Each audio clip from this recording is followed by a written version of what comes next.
Pessoal, notícia bomba, né? O vice-presidente dos Estados Unidos, o James David Vance, diz que estão investigando a participação do Brasil nos ataques a Israel e fala em traição.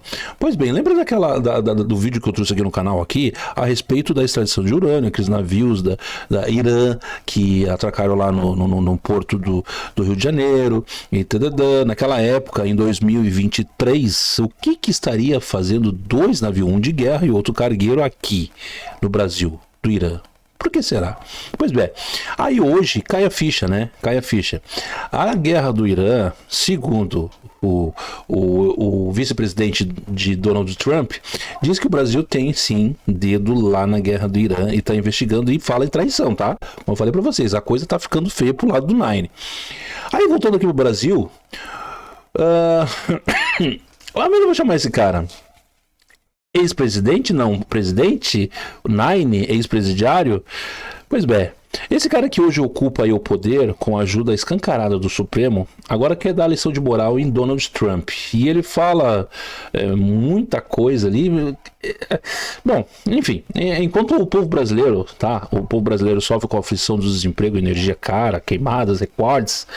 Aí Lula ataca líderes estrangeiros e tenta se passar por estadista global. Mas a máscara caiu. A máscara caiu. O próprio Jornal Nacional, você vai ver na íntegra o vídeo aqui, o próprio Jornal Nacional, que sempre tentou proteger o governo, foi obrigado a admitir. Presta atenção, quando chega nesse patamar, porque a coisa tá ruim mesmo, né? Ele foi obrigado a admitir, o próprio Jornal Nacional foi obrigado a admitir. Em 2024, a área queimada na Amazônia, né, e na Mata Atlântica foi a maior em 4 décadas. Em 4 décadas. Assista o vídeo comigo. Na Amazônia e na Mata Atlântica, no ano passado, foi a maior em 4 décadas. O fogo destruiu cerca de 30 milhões de hectares em todos os biomas brasileiros no ano passado. 62% a mais que a média histórica, que era de cerca de 18 milhões de hectares, segundo o relatório do MAP Biomas. Essas são imagens de satélite num trecho de Pantanal às margens do Rio Paraguai. As chamas consumiram mais de 2 milhões de hectares de vegetação próxima ao rio. Veja como a região se transformou de um ano para o outro.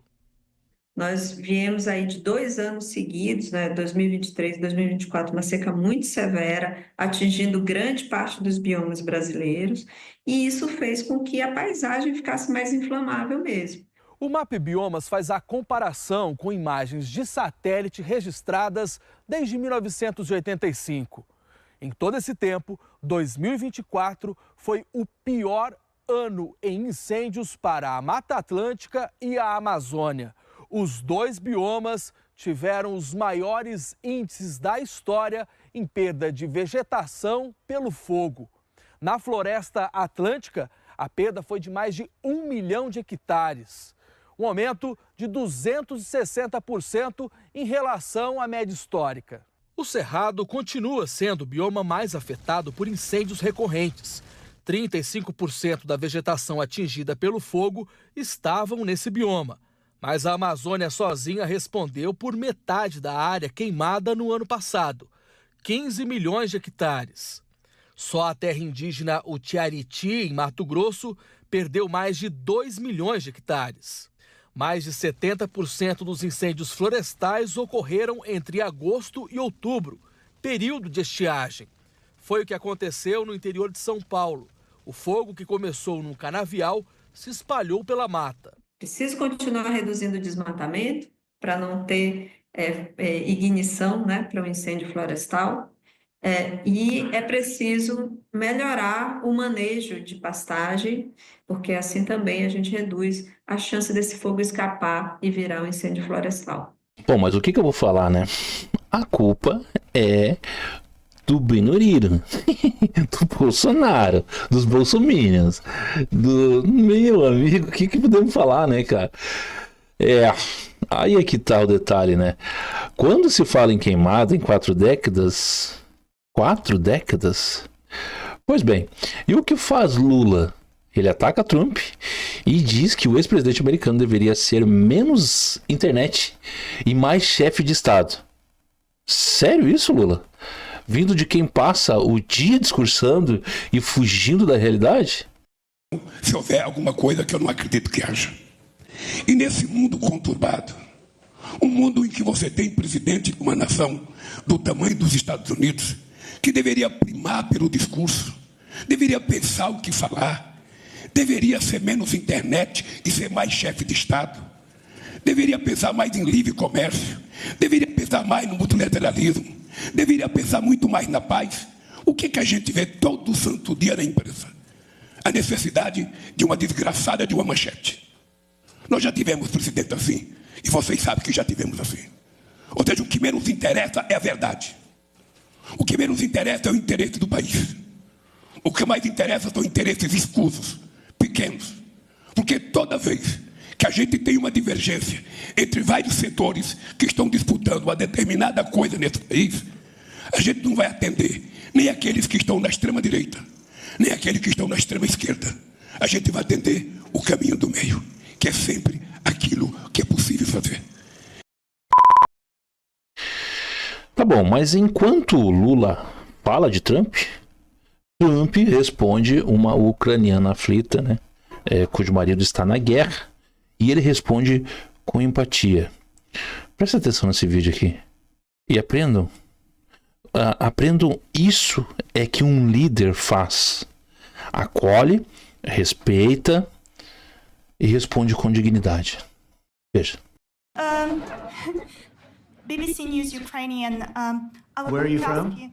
I'm from Ukraine. Oh. So my question to you is whether or not the US is ready to sell anti-air missile systems Patriot to Ukraine. We know that Russia has been pounding Ukraine really heavily right now. Are you living yourself now in Ukraine? My husband is there. Wow. And I can see you're very, it's amazing. And me with the kids, I'm in Warsaw actually, because he wanted me to be. Is your husband a soldier? No?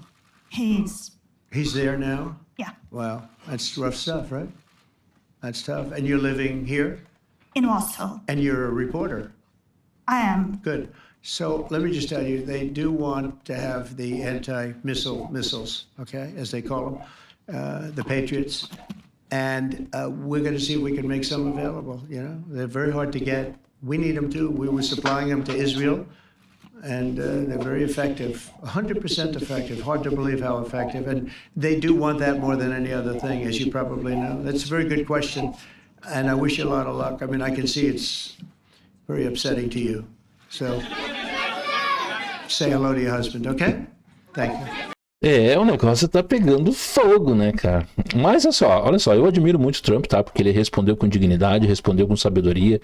E eu acho, tá? O meu ponto de vista é que ela tentou lacrar pra cima dele, mas um pouco de receio, se viu ali que ela tava com um pouco de receio ali.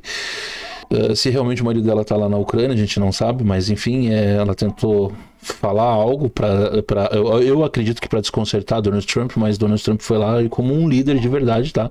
Ele foi lá e acolheu ela. Bom, pessoal, vocês estão vendo esse cara aqui? Esse cara aqui é o vice-presidente dos Estados Unidos, é o James David Vance. E ele dá entrevista aqui, e é uma entrevista particularmente assustadora, tá? Para o Brasil, sabendo que nós estamos numa linha de corrupção, já nós aqui brasileiros, o Brasil está totalmente quebrado, ele está quebrado. E aí, segundo o que ele fala nesse vídeo aqui, ele tem provas, tá? Que o mundo está diante de uma denúncia gravíssima. E o nome Brasil está no centro do escândalo internacional. Tá? E segundo o que ele fala, o Brasil forneceu urânio ao Irã. E ele foi claro, não estamos falando, tá? Ele mesmo diz, abre aspas, não estamos falando de um rumor, estamos falando de prova. É isso mesmo que você ouviu, provas. E aí é que vem o detalhe. O mundo está diante de uma afronta direta às normas internacionais. O Brasil forneceu urânio ao Irã. E que isso fique claro, isso é absolutamente proibido. Não estamos falando de rumores, estamos falando de provas, rotas identificadas, agentes infiltrados, conversas interceptadas, a organização do Tratado do Atlântico Norte, A OTAN já está investigando e os olhos do mundo estão agora voltados para Brasília. O que o Brasil fez não foi só uma violação de tratados nucleares, foi uma declaração de arrogância, de desafio, como se dissesse: sim, fizemos, e quem vai nos parar? Que sirva de alerta ao mundo. A diplomacia pode ser lenta, mas o impacto de sua força, quando usada, é devastador. Se o Brasil escolheu este caminho, que esteja pronto para enfrentar o que vem, porque quando a ordem mundial é ameaçada, nós não perdoamos. Pessoal, vou deixar um adendo para vocês aqui. Essa denúncia não é pequena, tá? Ela repercute no Congresso americano e nos bastidores da ONU. Presta atenção, nos bastidores da ONU, que é pior. E em toda a imprensa internacional, tá? A imprensa internacional vem falando disso, mas aqui é abafado, aqui no Brasil, a gente traz a verdade para vocês. O Brasil pode estar sendo visto neste momento também, tá? Como um facilitador de uma potência nuclear, tá? E uma potência fora de controle, tá? E o governo Lula? Eu posso perguntar para vocês, e o governo Lula, onde é que está neste momento, tá? Ele está em silêncio, está em viagens internacionais, em silêncio, covarde, e nenhuma explicação ele dá ao povo sobre o que está acontecendo. E essa denúncia, se confirmar, o que tudo indica que sim, estamos aí, né, diante de um crime de guerra e de um ato de traição internacional. Presta atenção que isso é muito grave. E o que você acha disso? Essa é a pergunta que eu te faço. O que você acha disso? Você confia no governo Lula para representar o Brasil nesse cenário internacional cada vez mais perigoso? Deixe seu comentário aqui embaixo. Comente, compartilhe esse vídeo e curta, se inscreva para não perder as próximas atualizações. Porque o que está em jogo aqui não é apenas política. É o futuro do Brasil e no mundo. Até o próximo vídeo.